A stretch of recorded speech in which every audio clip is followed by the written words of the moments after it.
More than 2,000 years ago, in the ancient kingdom of Macedon, a boy was born who would change the course of history.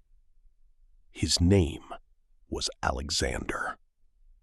From an early age, he was surrounded by warriors, kings, philosophers, and stories of distant lands.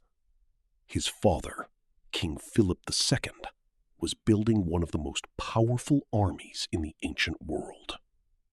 But Alexander wanted more than a kingdom. He wanted to know how far his ambition could take him. Alexander was not raised only as a prince. He was trained as a warrior.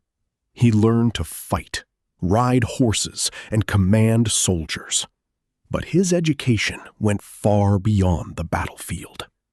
The great philosopher Aristotle became his teacher, introducing him to philosophy, science, literature, and the history of great civilizations.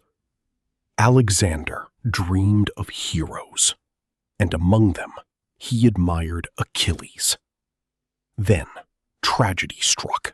His father, Philip, was assassinated. Alexander was only 20 years old.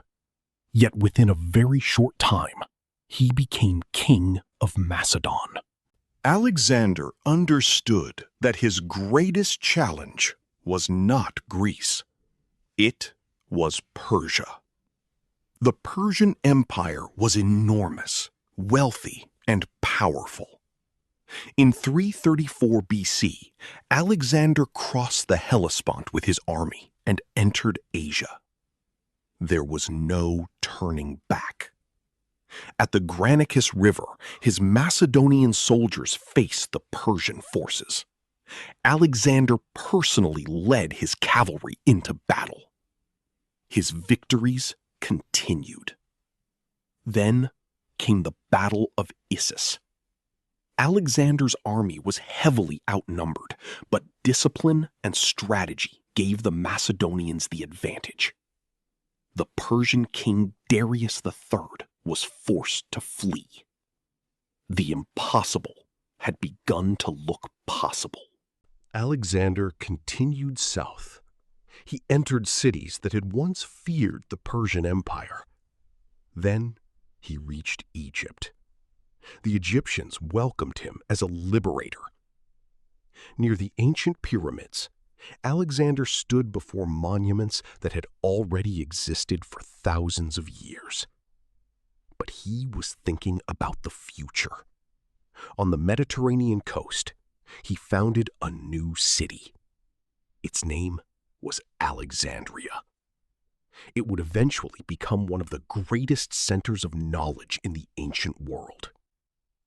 But Alexander was not finished. His eyes were still fixed on Persia.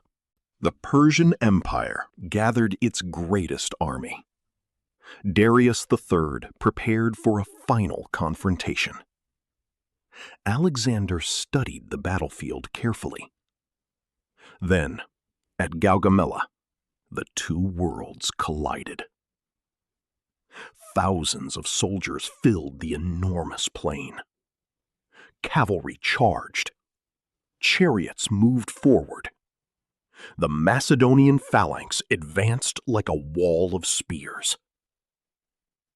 Alexander searched for an opening.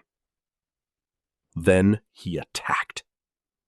His cavalry broke through the Persian lines. Darius fled once again. The Persian Empire had effectively lost its power. Alexander was now master of an empire stretching across the ancient world. Alexander entered Babylon as a conqueror. He walked through magnificent gates and entered the palaces of the Persian kings.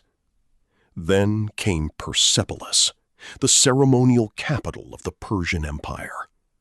Its enormous columns and treasures revealed the extraordinary wealth of the civilization Alexander had defeated. But instead of stopping, Alexander turned east. His army crossed mountains and entered Central Asia. The further he traveled, the farther he moved from his homeland, and the harder the resistance became. In Central Asia, Alexander faced a different kind of war. Fast horsemen, mountain fortresses, and determined local resistance slowed his advance. Here, Alexander began to understand that conquering territory was easier than controlling it. He adopted local customs and formed alliances. He even married Roxana, a noblewoman from the region. Alexander was no longer simply a Macedonian king. He was becoming the ruler of a world where Greek, Persian, and Central Asian cultures met. But his ambition still had no clear limit. Alexander continued toward the unknown. His army crossed rivers, mountains, and endless plains. The soldiers had traveled thousands of kilometers from home. They were exhausted. But Alexander still dreamed of reaching the eastern edge of the known world. From a mountain ridge, he looked toward the horizon. Beyond it lay India, and Alexander decided to go farther. In India, Alexander encountered armies unlike any he had faced before.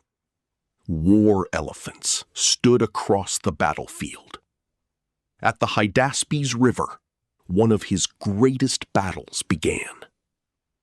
Alexander won, but victory came at a terrible cost. His soldiers were exhausted after years of continuous warfare. When Alexander ordered them to march farther east, they refused. For the first time, the conqueror had reached a limit he could not overcome. Alexander finally turned back. He had conquered an enormous territory, but his army wanted to go home. Alexander returned to Babylon. He was still young, but years of war had changed him. He began planning new campaigns, perhaps Arabia, perhaps lands even farther west. But history had other plans. Alexander suddenly became seriously ill. For days, his condition grew worse. His generals gathered around his bed. The man who had defeated kings and conquered empires could now do nothing against his own mortality.